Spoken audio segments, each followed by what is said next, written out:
आजचा विषय आहे हातावरचं पोट. हातावरचं पोट म्हणजे काम केल्याशिवाय भागणार नाही जो व्यक्ती, त्याला म्हणतात हातावरचं पोट. तर प्रत्येक माणूस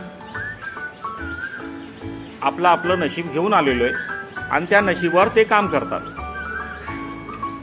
ज्याला चांगली सर्व्हिस येते कमवतात, ज्याच्याकडे नाही तो नाही कमवू शकत, ज्याच्याकडे व्यवसाय आहे तो भरपूर कमवतो, ज्याच्याकडे व्यवसाय कमी येतो तेवढा कमवतो.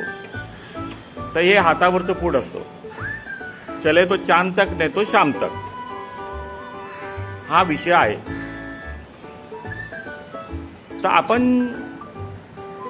हातावरचे पोटवालीचे माणसाचं एक सर्वसाधारण माणसाचं,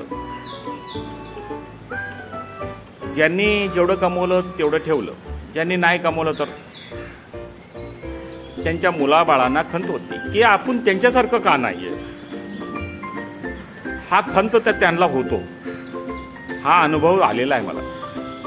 आपण त्यांच्यासारखं का नाही आहे, होतं आहे पण नाही तर नाही.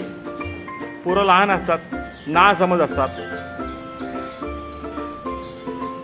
ते नासमज असल्यामुळं आपण त्यांना काय जास्त रागवू शकत नाही की त्यांच्या परिस्थिती अनुसार जगतात आणि आपण आपल्या परिस्थिती अनुसार जगतात.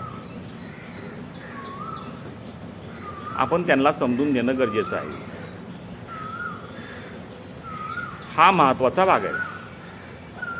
आपण त्यांच्यासारखं बनलो नाही पण आपण बनण्याचा प्रयत्न करूया, हा गोष्ट असली पाहिजे.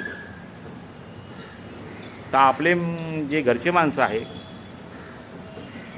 त्यांच्यामध्ये काही ना काही कमीपणा असं वाटतो, पण आपल्याला जे आहे त्याला समजून घेणं गरजेचं आहे. जे आपलं आहे ते आपलं आहे, त्याचं आहे त्याला राहू द्या, तेवढ्यामध्ये सुखी राहायचा. आपली शिळी भाकर आपली असते, पोट भरतं हे महत्त्वाचं आहे. मन नाही भरणार, हे मन वेगळी चीज आहे. मनाची भाषा वेगळी आहे, पोटाची भाषा वेगळी आहे. ठीक आहे मित्रांनो, आपलं शिळी भाकर ती आपली असते.